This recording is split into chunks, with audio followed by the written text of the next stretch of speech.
Olá, está no ar o Globo Notícia Américas, trazendo os acontecimentos importantes para quem vive no exterior, mas que você não viu em outros jornais do Brasil. A Flórida recebe o Focus Brasil e o Press Award, dois dos maiores eventos da comunidade brasileira no exterior. E ainda, mais de 130 tornados atravessam os Estados Unidos. Os prejuízos e a recuperação nas cidades atingidas. A greve de fazendeiros na Colômbia, os protestos de estudantes na Venezuela. Um estudo mapeia a poluição nos Estados Unidos e uma entrevista com a artista plástica Margarete Matos. O Globo Notícia Américas de hoje começa com um evento que mexeu com a comunidade brasileira nos Estados Unidos esta semana. Em Fort Lauderdale, na Flórida, centenas de pessoas se reuniram para o Focus Brasil. O seminário trouxe palestras sobre assuntos como empreendedorismo, arte, cinema e os desafios da mulher imigrante. Na abertura do evento, no tradicional Cinema Paradiso, foi exibido o filme Flores Raras, de Bruno Barreto. As palestras aconteceram no Broward Center for the Performing Arts. Empresários, professores, artistas, jornalistas e líderes comunitários de vários lugares das Américas estavam presentes. O canal internacional da Globo apoia o evento. E ontem, os destaques da comunidade em 2013 foram premiados com o Press Award. Ainda hoje, a gente mostra uma entrevista com uma das indicadas deste ano, a artista Margarete Matos. Ela conta como a indicação deu um novo impulso à carreira. Os moradores das cidades afetadas pela passagem de tornados esta semana nos Estados Unidos ainda calculam os prejuízos. Várias cidades ficaram inundadas. Na Flórida, moradores passaram dias ilhados dentro de casas e carros. Em Mobile, no Alabama, alguns foram resgatados enquanto a água subia rapidamente. Foram mais de 130 tornados desde domingo. No Mississippi, o veterano da guerra do Iraque, Daniel Wassam, morreu quando tirava suas filhas dos destroços. O pai dele encontrou a foto do casamento de Daniel quando retirava o que sobrou da casa. Os sobreviventes tentam se manter firmes. Vamos reconstruir tudo e voltar mais fortes, diz esta moradora. O Senado dos Estados Unidos pôs fim aos planos do governo Obama de aumentar o salário mínimo para os trabalhadores americanos. Quem tem as informações é o repórter Alan Severiano. Por 54 votos a 42, a lei foi bloqueada pelos senadores. Ela aumentaria gradualmente o salário mínimo dos americanos de $7,25 a hora para $10,10. Os democratas que apoiam a medida diziam que ela tiraria uma em cada 3 famílias americanas da pobreza até 2016. Mas os republicanos afirmam que a mudança seria muito cara para os empresários e acabaria gerando desemprego. O presidente Barack Obama já havia assinado uma lei aumentando o salário dos funcionários públicos federais. Ele culpou os republicanos pela decisão, disse que ela contraria a vontade da maioria dos americanos e elogiou os legisladores do Havaí e de outros 5 estados, que aumentaram o salário mínimo para os funcionários estaduais. Essa semana houve protestos em todo o país contra a decisão do Senado. Alan Severiano para o Globo Notícia Américas. Obrigada, Alan. E vamos agora ao nosso giro pela América Latina, começando pelo México, onde o governo está pedindo aos grupos que tentam combater os cartéis de drogas de forma independente que se identifiquem e registrem as armas.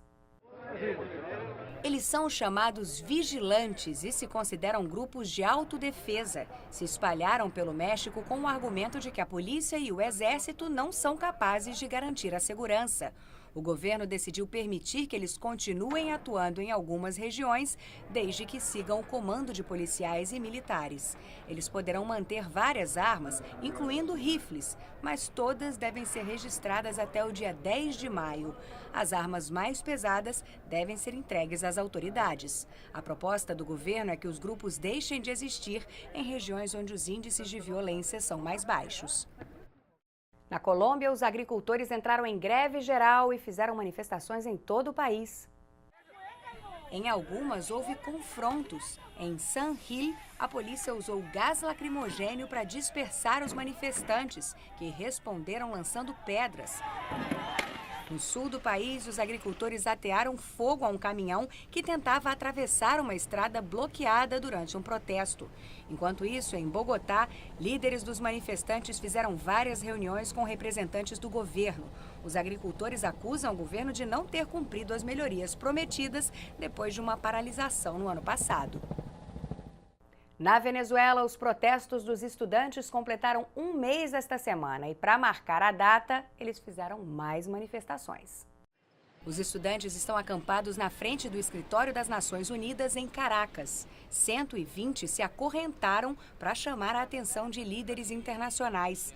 Eles reuniram cápsulas de balas e restos de bombas de gás lacrimogênio recolhidos durante manifestações e apelidaram ironicamente os objetos de Museu do Diálogo e da Paz. Os estudantes querem melhorias na segurança, na economia e na liberdade dos indivíduos. A onda de protesto na Venezuela começou no dia 4 de fevereiro. Mais de 40 pessoas morreram e mais de 2.200 foram presas. E no Panamá, mais de 2 milhões de cidadãos foram às urnas hoje para escolher um novo presidente. 7 candidatos disputam as eleições. Os favoritos são Juan Carlos Navarro, do Partido Revolucionário Democrático, José Domingos Arias, do Partido Câmbio Democrático, e Juan Carlos Varela, da aliança entre o Partido Panamenhista e o Partido Popular. E este ano haverá eleições presidenciais em vários países das Américas. Na Colômbia, o atual presidente Juan Manuel Santos e seu antecessor Álvaro Uribe disputam o cargo. No Uruguai, os eleitores vão às urnas no dia 26 de outubro. O atual presidente, José Mujica, que já cumpriu 2 mandatos, tenta eleger um sucessor. E no Brasil, vale lembrar que quem mora fora do país vota para presidente em outubro e o voto é obrigatório. O prazo para transferir o domicílio eleitoral termina na próxima quarta-feira, dia 7 de maio.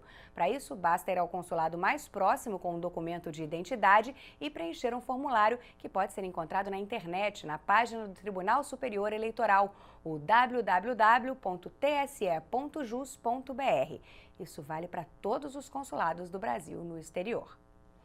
No próximo bloco, um relatório alerta para o aumento da poluição nas cidades americanas e uma entrevista com a artista Margarete Matos, uma das indicadas ao Press Award deste ano. A gente volta já já.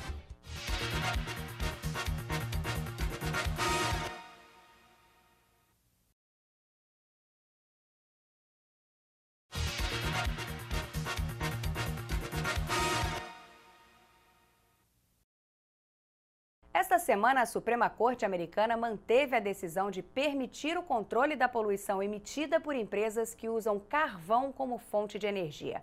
Ou seja, o governo federal vai poder monitorar a poluição causada por essas indústrias em mais de 20 estados. Os empresários do ramo reagiram, assim como o Partido Republicano. Já o governo Obama comemorou a decisão. E também esta semana, uma pesquisa fez um mapeamento da qualidade do ar nos Estados Unidos. O estudo é feito anualmente pela Associação Americana do Pulmão. Graças a iniciativas para diminuir a emissão de gases em algumas indústrias e para usar combustíveis menos poluentes, a poluição em geral diminuiu. Mas a emissão do gás poluente ozônio está em alta. A culpa seria do aquecimento global. É uma péssima notícia para a saúde pública. Ela mostra que temos que levar a sério as mudanças no clima, diz o pesquisador. Segundo a associação, a poluição pode causar asma e até ataques cardíacos. Ao todo, 147 milhões de pessoas, quase metade do país, vivem em áreas onde o ar não é suficientemente limpo. Das 25 maiores cidades do país, a concentração de ozônio subiu em 22. Cada vez mais gente vem usando a internet para fazer compras, e não é só de livros e roupas, não. O bom e velho supermercado tem concorrência no mundo virtual. Com base nas compras feitas pelos clientes com cartão de crédito, um banco americano concluiu que os supermercados online venderam 20% a mais no primeiro trimestre de 2014 que no mesmo período do ano passado. Para os pesquisadores, um dos motivos foi o inverno mais rigoroso, que fez os consumidores desanimarem de sair de casa para fazer compras. Lojas online de artigos para artesanato tiveram alta de 113%, mas as vendas de artigos esportivos, de decoração e turismo diminuíram. Agora vamos falar de saúde. Um novo estudo aponta que o sódio, visto como um dos grandes inimigos da saúde, pode não ser tão nocivo quanto se imaginava. A recomendação do Centro de Controle e Prevenção de Doenças dos Estados Unidos é que se consuma entre 1,5 e 2,3 gramas de sódio por dia. Mas os especialistas da Universidade de Copenhague concluíram que este número é exageradamente baixo. A pesquisa mostra que o consumo ideal é de 2,7 a 5 gramas, uma quantidade que já é seguida por 95% da população mundial. Mas pense duas vezes antes de exagerar no sal. Os pesquisadores alertam que usar mais que 5 gramas por dia pode sim fazer mal à saúde. E uma notícia para quem mora em Nova York e em cidades próximas. Na quinta e na sexta-feira, a Grand Central, a maior estação de trens da cidade, vai ser palco de um arraial. A partir das 4 da tarde, dançarinos de Roraima mostram um pouco da festa de São João, com direito a quadrilha e tudo. A iniciativa é para divulgar internacionalmente o arraial Boa Vista Junina, que já é uma tradição no norte do Brasil. Manaus, capital vizinha a Boa Vista, é uma das sedes da Copa do Mundo de 2014 e deve receber milhares de turistas estrangeiros para o evento. De Nova York para o Mississippi, onde um artista está fazendo sucesso graças a um método diferente. Em vez de pincéis, ele usa palitos de dente. Terry Bustin tem uma deficiência mental e não sabe ler nem escrever, mas usa a arte para se expressar. No começo, ele trabalhava com pincéis, mas há mais de 40 anos adotou um novo método. Primeiro desenha a lápis, depois cobre cada traço usando um palito de dente. A reação do público é emocionante. Não é uma pintura, é um milagre. É um talento dado por Deus. Os brasileiros que se destacaram em várias categorias, como música, teatro, promoção da língua portuguesa, foram homenageados ontem no Press Award 2014. E a minha entrevistada de hoje foi indicada na categoria Artes Plásticas. Margarete Matos, muito obrigada pela sua presença. Como é que essa indicação mudou a sua carreira? Fiz amizades, assim, com o mundo inteiro, né? Foi, assim, um susto muito grande e abriu muitas portas. Já é um prêmio. Sabe, tudo que eu passei já é um grande prêmio. Você tem uma diferença, e aliás é um sonho de todos os brasileiros que moram por aqui, eu imagino, morar um pouquinho aqui e um pouquinho no Brasil. Você mora um pouquinho em Massachusetts e um pouquinho em Vitória, no Espírito Santo. Como é que fica a profissão? Você tem ateliê nos dois lugares? Tenho. No começo eu tinha um espaço lá, mas eu acabava ficando mais tempo aqui. Aí depois eu vi que eu também preciso de sol, eu preciso da minha cidade, na verdade, não é o Brasil, é da minha cidade. Da nossa cidade. Da nossa cidade, eu sinto falta da nossa cidade, das noites com os amigos. E vi que seria muito mais prático eu ter um estúdio lá, na minha cidade, trabalhar, ficar um tempo, e depois vir para cá e ter outro e ficar outro tempo aqui. Eu descobri logo que eu vim para cá, porque lá eu tinha muito mais minério, muito mais material, então o meu trabalho era muito mais pesado, sabe? Era muito mais, um pouco mais carregado. E aqui eu tive que aprender a trabalhar com menos, né? E esse menos fez o meu trabalho também ficar mais limpo. E de onde surgiu a paixão pela arte? Olha, eu fico vendo as pessoas que falam assim, quando tinha 5 anos e tal. Não, não foi. Eu já estava casada, eu já tinha filho. E foi um curso que eu fiz e um professor falou comigo, falou, por que você não pensa em ser artista, né? Ser artista não, trabalhar, pintar quadros e tal. E aí eu cheguei onde eu cheguei correndo atrás mesmo. E Margarete, em agosto, então, o pessoal de casa já pode anotar na agenda, né? Tem exposição exclusiva em Nova York. Em Nova York. Se Deus quiser, já está tudo agendadíssimo. Vai ser dia 1º de agosto no Banco do Brasil. Fica na Rua 42, em Nova York. Isso. Conto com todos vocês lá. Obrigada. Obrigada foi um prazer imenso. Prazer foi meu. Muito obrigada, Uma Margarete. capixaba da gema.